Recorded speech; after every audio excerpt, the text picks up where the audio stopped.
नमस्ते दोस्तों, आज इस वीडियो में हम जानेंगे माउथ अल्सर और गम डिसीज के बारे में। माउथ अल्सर यानी कि मुंह में होने वाले छाले। मुंह में जो छाले पड़ते हैं वो ज़्यादातर होठ की अंदर की साइड या गाल के अंदर की साइड या तो जहाँ पे हमारे दांत आते हैं उस दांत के आसपास की जो स्किन होती है उसमें होते हैं। ये छाले छोटे से लेके बड़े तक होते हैं और एक से लेके थोड़े थोड़े डिफरेंट क्लस्टर में भी होते हैं और ज़्यादातर ये रेडिश या येलोइश कलर के होते हैं। अब ये माउथ अल्सर कोल्ड सोर से डिफरेंट होता है। कोल्ड सोर्स होठ की बाहर की साइड ज़्यादातर लीप लाइन पे होते हैं और ये वायरस से होते हैं। आइए जानते हैं कि ये मुंह में छाले होते क्यों हैं। जनरली जब आप कोई खाना चबाते हो तो गलती से आपके होठ की स्किन या गाल की स्किन चबाने में आ जाती है और शार्प टीथ की वजह से इस स्किन में कट आ जाता है और ये कट 1 या 2 दिन में छाले में कन्वर्ट हो जाते हैं। ये छाला अपने आप 3-4 दिन के बाद अच्छा हो जाता है जिसे हम ट्रॉमेटिक अल्सर कहते हैं। लेकिन कई छाले ऐसे होते हैं जो छोटे छोटे क्लस्टर्स में होते हैं, अच्छे होते हैं वापिस आते हैं, अच्छे होते हैं वापिस आते हैं, तो उसे हम रिकरेंट एफएस सोमेटाइटिस कहते हैं। आइए जानते हैं कि इसके अलावा भी और कौन से रीजंस है कि जिसकी वजह से भी हमें मुंह में छाले हो सकते हैं।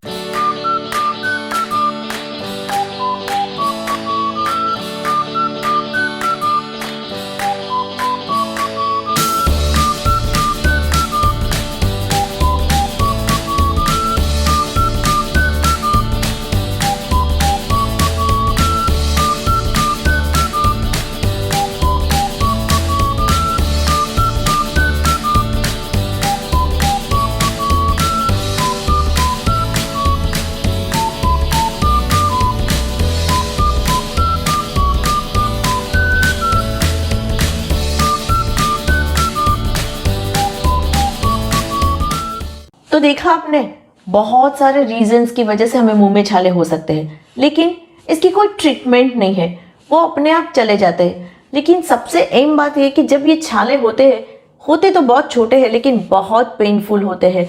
हम कुछ भी खा नहीं सकते हैं, बहुत जलन होती है मुंह में।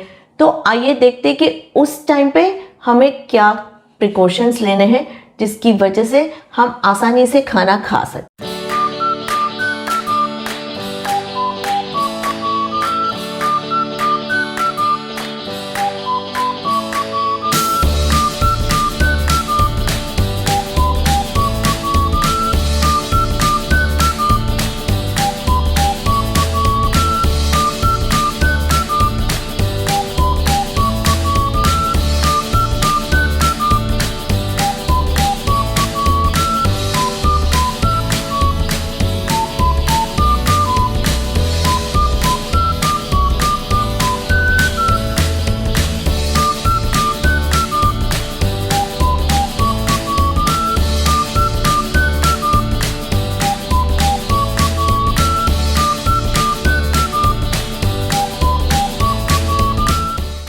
ये जानकारी तो मुंह में छाले अगर है तो हमें उस टाइम पे क्या करना चाहिए इसके लिए थी, लेकिन मुंह में छाले ना पड़ने के लिए हमें क्या प्रिवेंशन स्टेप्स लेने चाहिए, आइए इसके बारे में जानते हैं।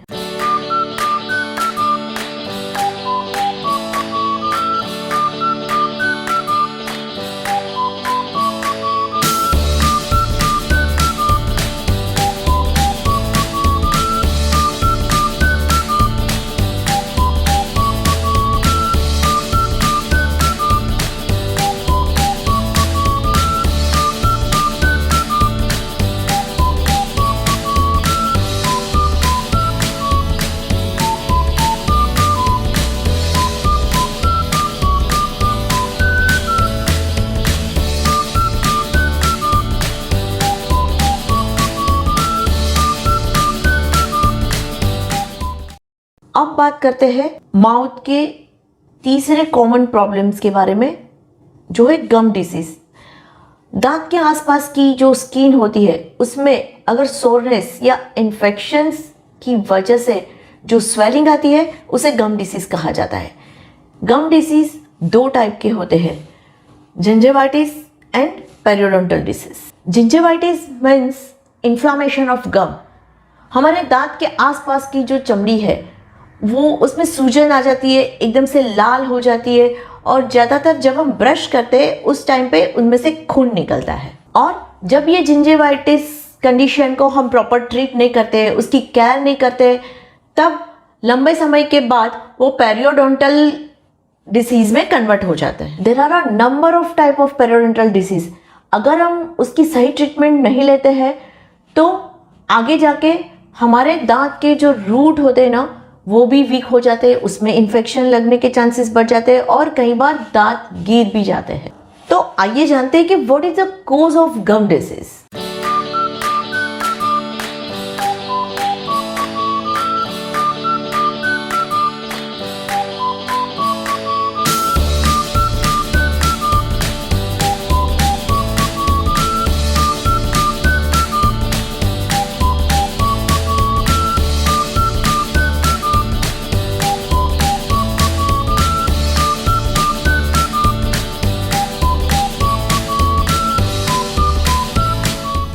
यहाँ पे महत्वपूर्ण बात यह है कि आपको जल्दी से जल्दी पता चल जाना चाहिए कि जो कुछ भी थोड़े बहुत माउथ में जो चेंजेस है वो गम डिसीज की वजह से है और उसकी तुरंत ट्रीटमेंट स्टार्ट कर देनी चाहिए। तो आइए जानते हैं गम डिसीज के सिम्टम्स के बारे में।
आइए जानते हैं कि ये गम डिसीज किसे होने के चांसेस ज़्यादा है, माने कि उसके रिस्क फैक्टर्स क्या है।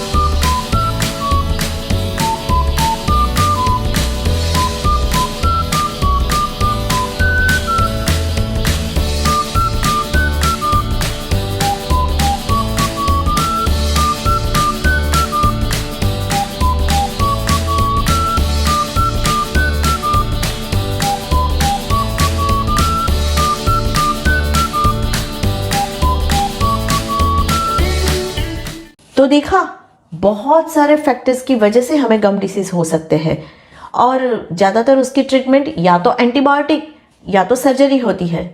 तो सबसे इम्पॉर्टेंट बात यह है कि ये गम डिसीज ना होने के लिए हमें कौन से प्रिवेंशन स्टेप्स लेने चाहिए, आइए जानते हैं।